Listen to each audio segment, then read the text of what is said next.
I'm Selena Rivers, or should I say, Selena Hargrove. Perhaps I should have never taken his name. I've just arrived at the Bonners Ferry Cemetery by the Kootenay River. I've come here to meet my husband, Victor Rivers. People think I'm crazy for wanting to take the life of my husband. But it was the most important thing for me to do, to finally bring peace into my life. Now Victor is no longer by my side. When I wake up, I don't see him lying beside me anymore.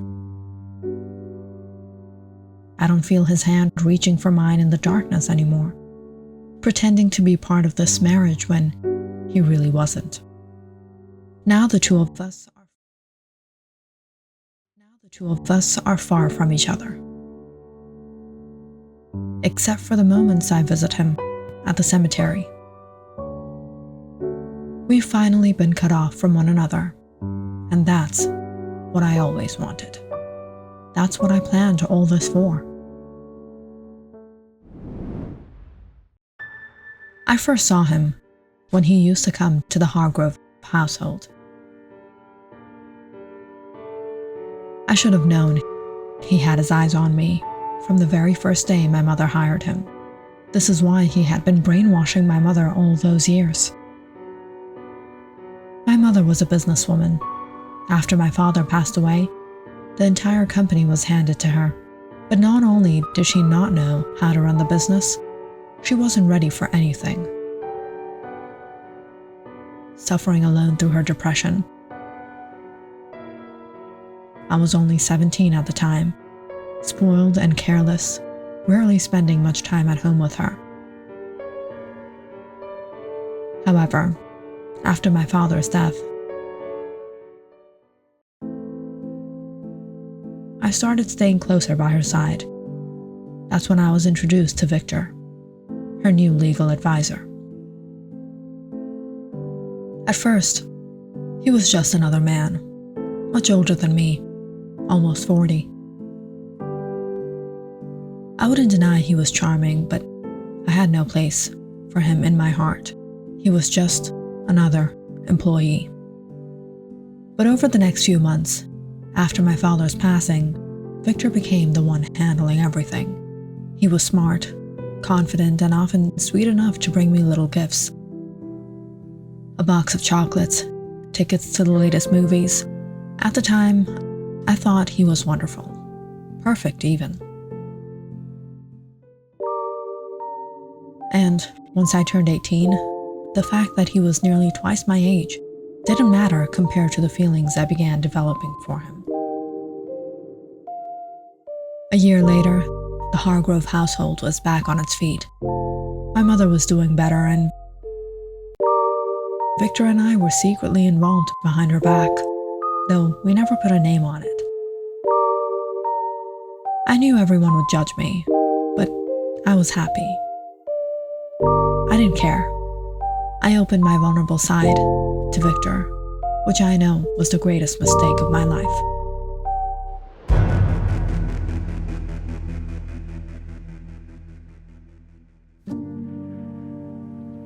By the end of that year, my mother was diagnosed with a fatal illness. I was heartbroken.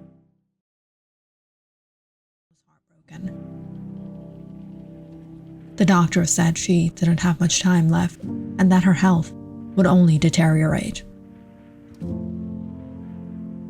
My mother began preparing her will, and during that time, she called me in and asked about my future. At 19, I had no plans for how I would manage the Hargrove business. The only thought that came to me was Victor, that he would be there to help me. As soon as I said his name, my mother laughed softly. "My dear, you think I don't know what's been going on these past 2 years? Silence doesn't mean ignorance, my child."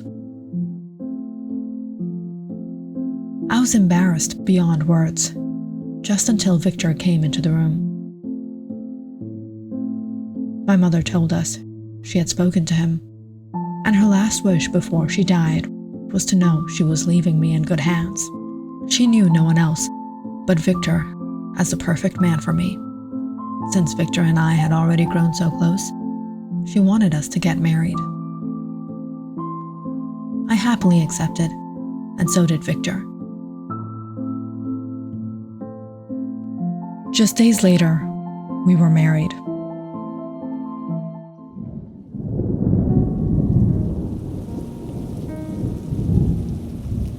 My mother passed away a month after.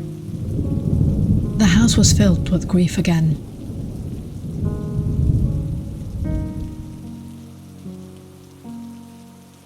And once more, Victor was the one to keep me from drowning in depression.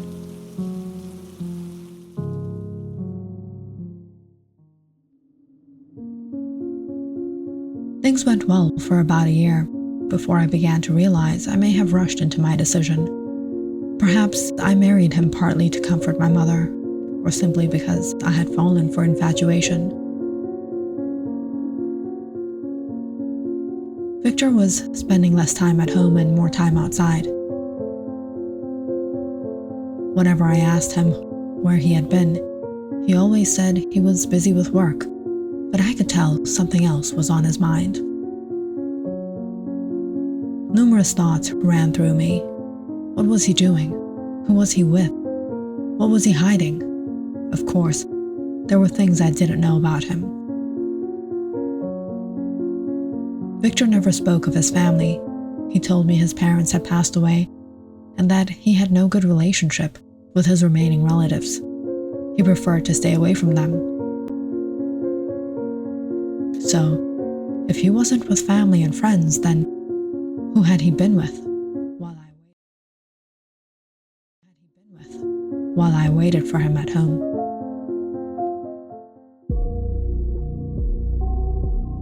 It was after I discovered that a lot of money had been withdrawn from our bank account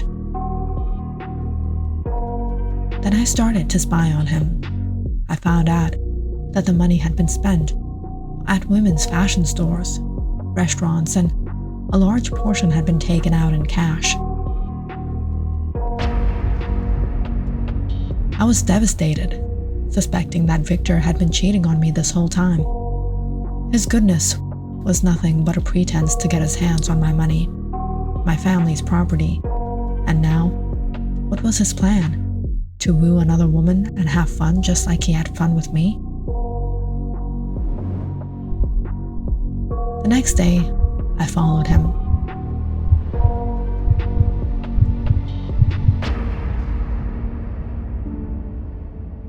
My heart shattered when I found Victor meeting a young woman at a cafe, maybe my age, or even younger. They had breakfast, laughing and joking, talking to each other. About an hour later, Victor escorted her to a cab. They hugged, and he kissed her on the forehead in front of everyone. I couldn't bear watching what happened. When Victor got home, he lied to me. He lied every time, even while I knew where he had been. He was shopping for her, visiting her apartment, enjoying time with her, while I was at home, looking at our marriage photos.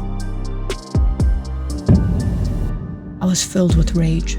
Every time he came home and pretended to love me, pretended to care for me, I was disgusted. Every time he sat down next to me on my bed, I was sickened by him. I remembered everything that had happened since my father's death. This man had come into our lives and ruined us. Who was to say my mother's life was cut short by something he planned, just as he had planned the rest of this? Victor was nothing but a greedy, disloyal man, and he was going to get what he deserved. Everyone thought Victor came as a savior into the Hargrove family, with all the status he had acquired as the new partner in the business. I knew getting rid of him wouldn't be easy.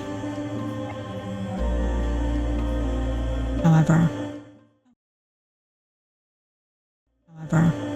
I was a quick learner.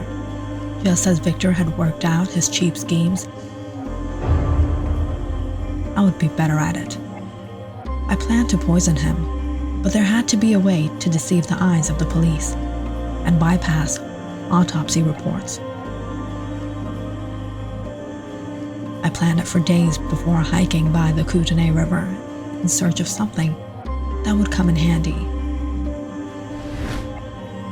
The pokeweed plant. Its berries were perfect for dyeing sweet red wine, simmered to perfection.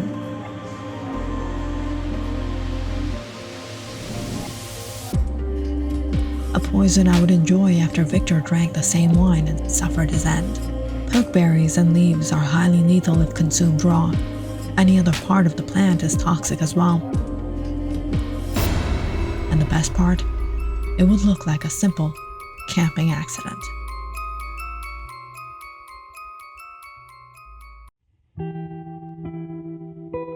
The nights at the cemetery were always quiet. Walking down the aisle, I finally reached the tombstone. Tears flowed down my cheeks as I looked at the name carved onto the granite. Selena Rivers. What was supposed to be his own is now mine. They remember me as his wife, but I know I was nothing more than a victim of life's cruel twists. I had lost everything, one by one, but to who and for what?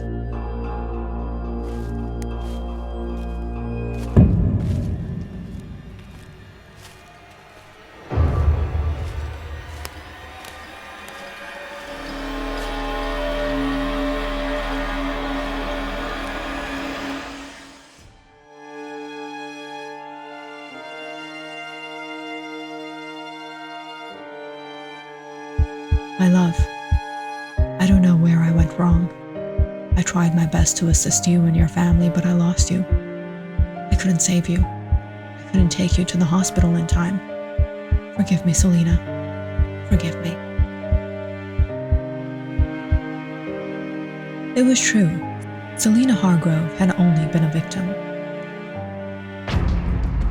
but of her own trap. The chef had mistakenly prepared her breakfast bowl with the innocent pokeberries she had gathered. Selena, unaware and careless, had eaten the fruit, only to suffer in pain and anguish. Watching Victor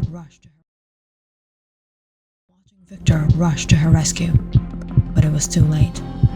Victor was heartbroken. He had already been dealing with so much in life, but now the little solace he had left was gone.